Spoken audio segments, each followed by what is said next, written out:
ეს კადრები სოციალურ ქსელში რამდენიმე საათის წინ გავრცელდა. ამ ვიდეოთი აზერბაიჯანული მედია ამტკიცებს, რომ საქართველოში ტვირთის გადამზიდავ აზერბაიჯანელ მძღოლებს ავიწროვებენ.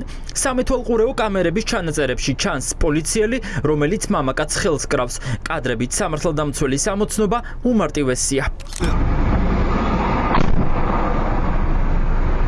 საქართველოსა და აზერბაიჯანს შორის ურთიერთობები ახლა უკიდურესად არის დაძაბული. უკვე რამდენიმე კვირაა აზერბაიჯანული მედია წერს, რომ თბილისი სხვადასხვა გზებით უშლის ხელს ბაქოსა და ერევნის სამშვიდობო შეთანხმებას. საქართველო მშვიდობის წინააღმდეგ თამაშობს. თბილისი ბაქოს მოთმინებას აკარგვინებს. ამ სათაურით სტატია აზერბაიჯანულმა ონლაინ გამოცემა მინვალ პოლიტიკამ გამოაქვეყნა.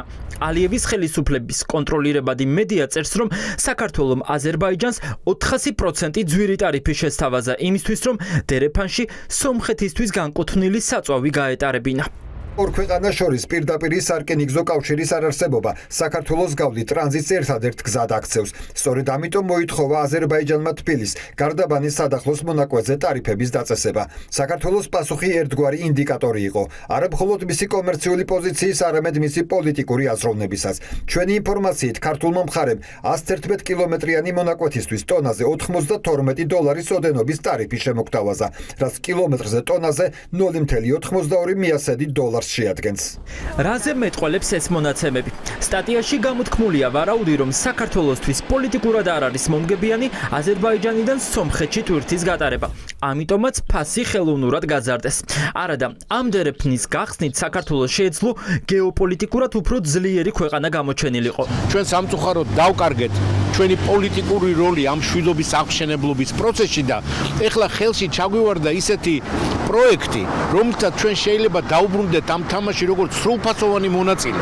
იკარგება ნდობა საქართველოს მიმართ როგორც სატრანზიტო ქვეყნის მიმართ ერთი და კრინდება ჩვენი როლი როგორც რეგიონალური მოთამაშე. ქართული ოცნების ხელისუფლება უკვე კვირებია დუმს. ეკონომიკის სამინისტრომ ბრალდებების საპასუხოდ განცხადება მხოლოდ დღეს გაავრცელა, სადაც დაწერეს, რომ აზერბაიჯანიდან სომხეთში დაძრული საწვავის ტვირთს უფასოდ ერთჯერადად გაატარებენ, მაგრამ ამ განცხადებაში არაფერია იმის შესახებ ნათქვამი, არის თუ არა სიმართლე, რაც აზერბაიჯანულ მედიაში იწერება, ან როგორი შეიძლება იყოს ტარიფი პირველი გადაზიდვის შემდეგ.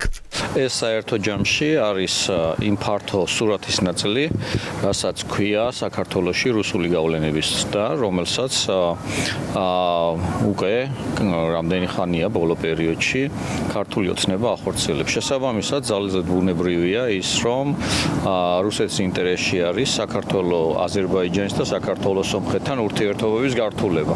ფაქტია, ბაქოსა და თბილისის შორის ურთიერთობები ახლა ისეთი დაძაბულია, როგორც არასდროს. აზერბაიჯანული მედია უკვე აჭრელდა სტატიებით, როგორ უქმნიან ხელოვნურ ბარიერებს ადგილობრივ ტრაილერების მძღოლებს. საბაჟოსთან უკვე კვირებია ტრაილერების გრძელი რიგები დგას. ადამიანებს, ვისაც ევროპაში ტვირთი გადააქვთ, ეუბნებიან, რომ უნდა მოიცადონ მიზეზად ტვირთის საეჭვო წარმომავლობას და რუსეთისთვის დაწესებულ სანქციებს ასახელებენ. მე აზერბაიჯანიდან ვარ, საბერძნეთში თამბაქომი მაქვს. გვითხრეს, რომ ამ ტერმინალში უნდა მოვსულიყავით. უკვე 21 დღეა აქ ვართ. აქამდე ასეთი პრობლემა ჩვენს ტვირთებზე არასდროს ყოფილა. ოფიცრები უხეშები არიან, გვექცევიან ცუდად. რატომ ვარ ამ დრომდე აქ არაფერი ვიცი. გვეუბნებიან დაელოდეთ, ინფორმაციას მოგაწვდითო. ველოდებით, მაგრამ სიახლეები არ არის. ქართული ენა არ ვიცით, რუსულად არ საუბრობენ. ვითხოვთ თარჯიმანს და არ მოხავთ. უხეშად იქცევიან. გაურკვეველი ვითარება და ხელოვნურად შექმნილი ბარიერები ბაქოს მოძველებულ ანეკდოტს მოაგონებს. ფაქტია, ბრალდებები სახელისუფლებო მედიიდან ისმის, რაც კიდევ უფრო ამყარებს ეჭვებს, რომ ალიევი პირადად ივანიშვილს უგზავნის სიგნალს.